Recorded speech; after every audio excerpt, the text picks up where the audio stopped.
तो जय हिंद दोस्तों, कैसे हो आप लोग। आई होप आप लोग बढ़िया होंगे और बढ़िया ढंग से पढ़ाई कर रहे होंगे। तो स्वागत है आपको अपने चैनल में दोस्तों, सचिन एस ए के हिंदी मीडियम में। तो दोस्तों आज हम बात करने वाले हैं अलंकार के प्रकार। ठीक है, जो कि क्लास 12th का हिंदी का जो है पैराग्राफ है। तो आपको क्या करना है कि हमारे चैनल को आप लोग विजिट कर लेंगे और आपको जो है सब्सक्राइब कर लेना है, बेल आइकन ऑन रखना है। बिकॉज दैट मैं जब भी वीडियो को अपलोड करूंगा तो आपको क्या होगा कि कहीं भी सर्च करने की आवश्यकता नहीं होगी, आपको नोटिफिकेशन के जरिए आपको क्लास मिल पाएंगी। ठीक है, तो आपको क्या करना है दोस्तों, हमारे चैनल को सब्सक्राइब कर लेना है। तो देखिए, अलंकार का यहाँ प्रकार आपको बताएंगे और उसके भाग बताएंगे और डिफिनेशन एंड एग्जाम्पल साथ में। ठीक है, कहने का मतलब आप लोग समझ गए होंगे। तो चलिए अब देखते हैं। होती हैं ये सब क्या करती हैं, अपने आप को सुंदर और बनाने के लिए श्रृंगार करती हैं। ठीक है ना, गहने को पहनती हैं और श्रृंगार करती हैं, तो उनसे उनकी चमकता या फिर उनको सुंदरता बढ़ती है। तो वैसे ही हम शाब्दिक अर्थ में समझेंगे, अलंकार क्या करता है कि काव्य की जो शोभा होती है किससे बढ़ती है भैया, अलंकार से बढ़ती है। ठीक है, काव्य की शोभा किससे बढ़ती है, अलंकार से बढ़ती है, जो कि कविताओं में आपको प्रयोग बरोबर मिलने वाला है।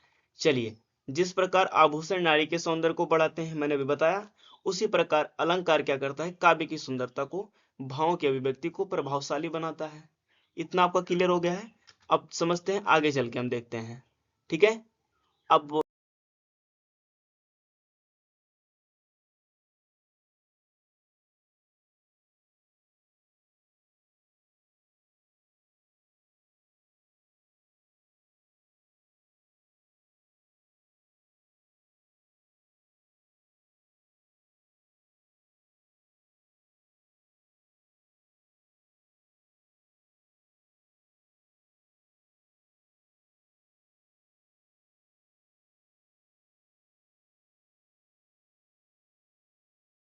दोस्तों, अलंकार के प्रकार।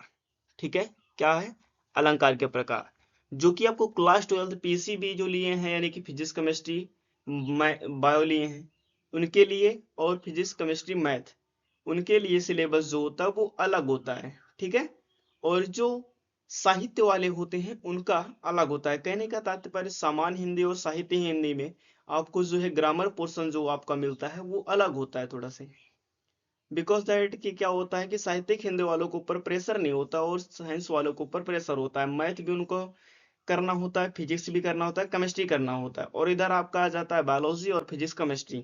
ठीक है, इसके कारण जो है आपका ग्रामर का पोर्शन हिंदी और इंग्लिश में दोनों में आपका को क्या कर दिया था भाई, कम कर दिया जाएगा, क्योंकि आपके ऊपर प्रेशर बहुत हाई होता है। ठीक है, जो साइंस वाले होते हैं स्टूडेंट, तो साइंस वाले स्टूडेंट के लिए है ये। तो यदि आप लोग कमेंट करते हैं कि साहित्यिक वाले के लिए भी उनका ग्रामर पोर्शन बना दे तो मैं बना दूंगा। ठीक है, चलिए, तो पहला जो आपका अलंकार है दोस्तों वो है अनुप्रास अलंकार। ठीक है, सेकंड नंबर आपका आता है यमक अलंकार, और थर्ड की बात करेंगे तो श्लेष अलंकार। ठीक है, इनके सबके हम उदाहरण और डिफिनेशन दोनों को हम साथ में एकदम अच्छे से करते हुए चलेंगे दोस्तों। तो यहाँ पे नेक्स्ट है आपका उपमा अलंकार और रूपक अलंकार, और लास्ट आपका आता है उत्प्रेक्षा अलंकार। इतना आपका क्लियर है, मतलब कि आपको टोटल कितने प्रकार पढ़ने हैं, यहाँ पे 6 प्रकार आपको पढ़ने हैं। ठीक है, 6 के 6 प्रकार आपको पढ़ने हैं यहाँ पे अलंकार के। तो चलते हैं, अब वीडियो को आगे बढ़ाते हैं दोस्तों, नेक्स्ट स्लाइड पर। अब बात करते हैं दोस्तों हम अनुप्रास अलंकार की, जो कि आपका फर्स्ट अलंकार होता है क्लास 12 पीसीबी और पीसीएम के लिए। ठीक है, तो यहाँ पे देखेंगे अनुप्रास अलंकार क्या होता है, जब काव्य में किसी एक ही वर्ण की क्या हो भैया, आवृत्ति हो या फिर बार बार प्रयोग हो। कहने का अर्थ, जब भी आपको पंक्ति में पढ़ते वक्त आपको मिले एक ही वर्ण, ठीक है, बार बार आ जाए, वहां पर क्या होगा, अनुप्रास अलंकार होगा। क्या होगा, अनुप्रास अलंकार। ठीक है, देखिए सरल शब्दों में समझेंगे, जहां एक ही अक्षर बार बार आकर क्या करे, कविता की शोभा बढ़ाए। ठीक है, जब एक ही शब्द आकर के या फिर अक्षर आकर के काव्य की शोभा को बढ़ाए तो वहां पर अनुप्रास अलंकार होता है। ट्रिक समझेंगे, वर्णों की आवृत्ति बारंबार, अनुप्रास की यही पुकार। ठीक है, उदाहरण देखते हैं दोस्तों। चंदा चमके चम चम, चीखे चाकन्ना चोर। देखिए यहाँ पे चा बार बार आया है, हर एक वर्ड में आपको मिल रहा है। ठीक है, जहां चा वर्ड की क्या हुई है भैया, आवृत्ति हुई है, तो आपको कुछ नहीं करना है, अनुप्रास अलंकार ठोक देना है। यदि आप हाई लेवल में हैं, यदि आप क्लास 12 की तैयारी करें, तो आपको डिफिनेशन आता है और उदाहरण लिखने को आता है। ठीक है, जो कि आपको 2 अंक का मिलता है। 1 अंक आपको मिलता है आपको परिभाषा लिखने के यानी कि डिफिनेशन, और एग्जाम्पल यानी उदाहरण लिखने के लिए आपको 1 अंक एग्जामिनर देता है। जो कि आपका करेक्ट होगा तो मिलेगा, अदरवाइज आपका मार्क कट भी सकता है। ठीक है, करेंगे दोस्तों हम यमक अलंकार। तो यमक अलंकार का अर्थ होता है दोस्तों युग में या फिर जोड़ा। मतलब कहने का अर्थ यह है, यमक का मतलब कि एक से दूसरे में जोड़ना। ठीक है, देखिए इस प्रकार जहां एक शब्द अथवा शब्द समूह का एक से अधिक बार प्रयोग हो, किंतु अर्थ क्या हो भैया, बार बार भिन्न हो जाए। ठीक है, वहां यमक अलंकार होगा।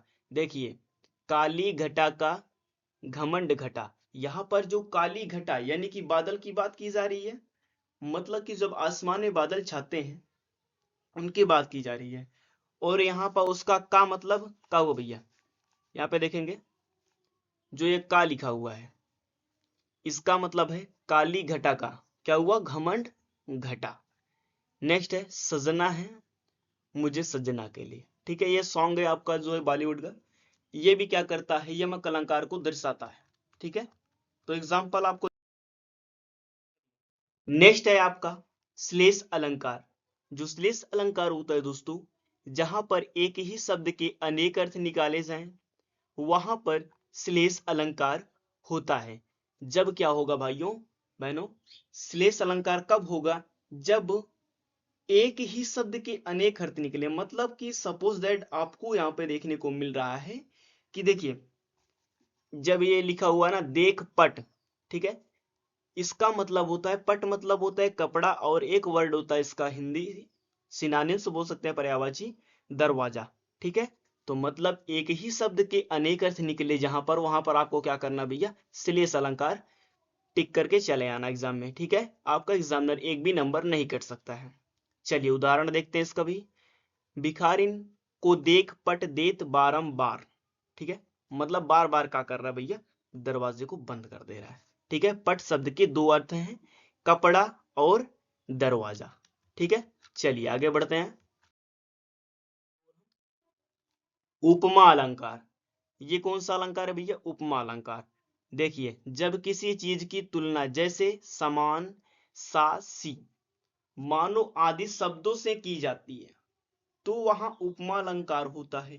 कहने का अर्थ ये दोस्तों, जब भी किसी वस्तु से व्यक्ति की तुलना की जाए, ठीक है, पहचान कैसे करेंगे इसको समझते हैं हम।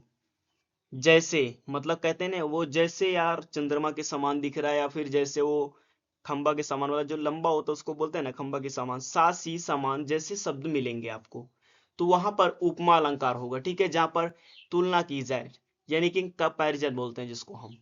उदाहरण, उसका चेहरा चांद जैसा है, वह शेर की तरह बहादुर है। मतलब क्या हुआ, शेर की तरह। अब यहां पर देखिए तुलना की जा रही है बरोबर, तो यहाँ पे जैसा आया है, यहाँ पे थोड़ा से 2 वर्ड की यहाँ पे त्रुटि हुई है, का की के सासी से होता है। मतलब उससे तुलना तभी होगी जब उसमें संबोधन होगा, मतलब कि उससे जोड़ा जाएगा तभी जाकर के उस व्यक्ति से तुलना होगी उस वस्तु से, तो वहां पर क्या होगा भैया, उपमा अलंकार होगा। चलिए नेक्स्ट अलंकार की ओर हम चलते हैं। होगा जो भी आपका डाउट होगा आप लोग कमेंट बॉक्स में कमेंट करके बताते चलेंगे। चलिए नेक्स्ट अलंकार होता है दोस्तों आपका रूपक अलंकार। क्या है भैया, रूपक अलंकार। यहां पर आपको एक रूप दिया जाएगा, ठीक है, जहां किसी चीज को सीधे ही दूसरे चीज मान लिया जाए। ठीक है, मतलब कहने का अर्थ ये दोस्तों कि कोई वस्तु है और उस वस्तु को वही मान लिया जाए डायरेक्टली, कि वहां पे कंपैरिजन नहीं होगा, वो वस्तु ही मान लेनी होगी, तो वहां पर कौन सा होगा, रूपक अलंकार होता है। चलिए समझते हैं आगे। देखिए तुलना नहीं बल्कि वही बना दिया जाए, तो कौन सा अलंकार होगा, रूपक अलंकार होता है। पहचान कैसे करेंगे इसकी हम, यहां जैसे आदि शब्द नहीं होंगे, सीधा एक को दूसरा बताया जाएगा। डायरेक्टली जहां पे आपको देखे थे इसके पहले आपने अलंकार सा सी से सम ऐसा आपको वर्ड आपको मिला था, तो यहाँ पर ऐसा वर्ड आपको नहीं मिलेगा। डायरेक्टली यहाँ पर उसको वो वही बता दिया जाएगा। चलिए उदाहरण देखते हैं। उसका चेहरा चांद है। डायरेक्टली यहाँ पर चांद सा चेहरा नहीं है उसका, डायरेक्टली यहाँ पर उसको संबोधन किया जा रहा है भैया कि उसका चेहरा ही चांद है। ठीक है, मानना।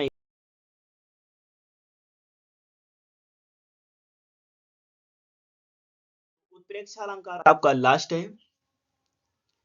तो आप लोग क्या करेंगे, बढ़िया से आप लोग नोट्स बनाएंगे और जो भी आपका डाउट्स होता है, आपका भाई यहाँ पे सामने खड़ा है, आप लोग कमेंट करके जरूर से पूछेंगे। ठीक है, कहीं भी किसी भी सब्जेक्ट में, अभी तो आपको दो ही सब्जेक्ट में पढ़ा रहा हूँ, हिंदी और इंग्लिश। ठीक है, पहले बेसिक इसको खत्म करेंगे, देन उसके बाद आपको आएंगे हम सिलेबस टू सिलेबस। चलिए, जब किसी चीज के बारे में कल्पना या संभावना व्यक्त की जाए, मानो ऐसा हो रहा हो, तो वहां का होगा भैया उत्प्रेक्षा अलंकार होगा। ठीक है, पहचान कैसे करेंगे, मानो जैसे कि लगता है या फिर जैसे भाव आएंगे, पूरी तरह निश्चित नहीं, कल्पना होती है। उदाहरण इसका समझते हैं। वह ऐसे भाग रहा था मानो वह हवा से बात कर रहा है। ठीक है, और फूल ऐसे खेल रहे हैं जैसे हंस रहे हैं। अब देखिए, मतलब भावनाओं को व्यक्त कर रहा है, मानना है, बट निश्चित रूप से नहीं है। तो वहां पर कौन सा अलंकार होगा भाई, वहां पर होगा उत्प्रेक्षा अलंकार। ठीक है, तो कैसा लगा आपको वीडियो, आप लोग कमेंट करके बताएंगे और अपना अपना डाउट और अपना अपना बोर्ड आपको यहाँ पे कमेंट करके जाना है। तो मिलते हैं आपको नेक्स्ट वीडियो में, आपको दोस्तों रस के साथ में। ठीक है, आपका जो सिलेबस में रस है उसको मैं पढ़ाने वाला हूँ आपको। 6 तारीख को शाम 7 बजे आपकी क्लास होगी।